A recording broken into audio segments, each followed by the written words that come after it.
What's up, everybody? This is Captain America Civil War, the spoiler review. Alright, so MCU comes out real hard with this movie. It's the start of Phase 3 in their movie set. And it's a long movie. It's the longest to date. 2 hours, 26 minutes. There's non-stop action, non-stop dialogue, non-stop nods to all the comics, which I'm about to go over. So if you want spoilers, or if you don't want spoilers, don't watch this video. Alright, so first off, we got to start off with some of the new people, new actors, playing new characters, and how they do. We got Chadwick Boseman, who plays T'Challa, Black Panther, who is absolutely fantastic in this movie. From beginning to end, as soon as you get introduced to him, all the way to the end of the movie, it builds and builds and builds. The suit looks absolutely amazing. The speed, everything that's in the comic books, everything that you love about Black Panther, it is amazing. The second one is Paul Rudd. We saw him in Ant-Man. He's playing Scott Lang. Fantastic, absolutely fantastic in this movie. He comes in, fits well. I think he really brings not only just a comedy aspect to the movie, but he really just brings a different feel for the character, for adding into playing against, you got Chris Evans and Robert Downey Jr. and all these big actors that are in this movie, and he really fits in nicely. And then the last one that's really good, Tom Holland, Peter Parker, aka Spider-Man, who is absolutely fantastic in this movie. Again, he adds that comedy aspect, but he has that charisma, he has that drive, he has that want to be in this MCU universe, and it really shows. Really happy that he's actually going to get his own movie. Also, T'Challa, Black Panther's getting his own movie, so Chadwick Boseman will be doing his own single movie, which is awesome. This movie comes out at a really interesting time.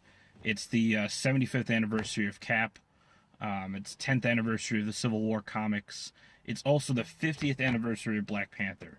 So having Black Panther in this movie, with all the other things that are going on, it really adds a nod to all the different comics. Again, there's a lot of stuff going on in this. I'm only going to give you the little bits and pieces that I saw that were really awesome.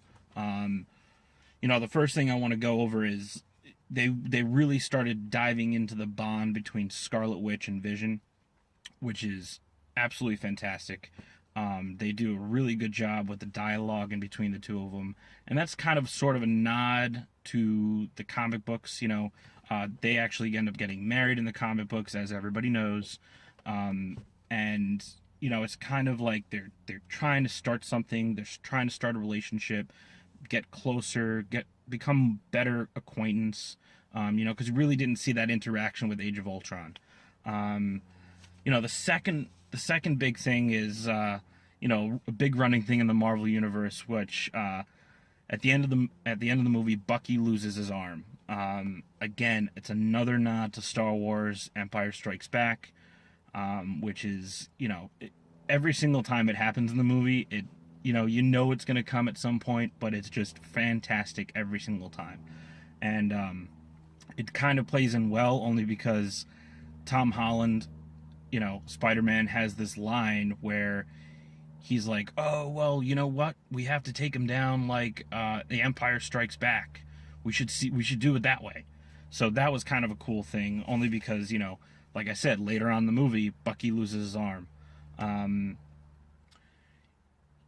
Another awesome thing was that they actually redid the shot of Iron Man blasting Cap's shield, and that's Civil War 7, which is absolutely amazing. It really adds to the, only for the moviegoer as well, because it's just a great action sequence, but it really adds a little nod to the different comics. Another one was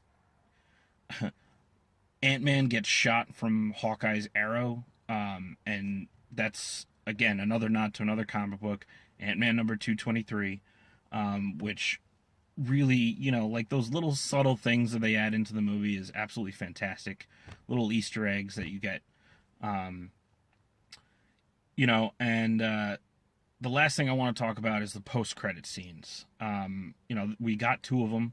The first one was a little glimpse of T'Challa's lair, which looks awesome. I really can't wait for that movie. And the second one, though, is probably the bigger one, which is, Peter Parker's sitting in his room and he's playing around with his web shooters that Tony just gave him, and it pops out, and it's a signal, which is the spider signal from the comic books, which was absolutely fantastic. Again, huge movie. Lots of little Easter eggs, lots of little things. As I said before, I'm going to go see it again, probably next week. Focus a little bit more on the dialogue, focus on different events that are going on, look at the different interactions with the characters.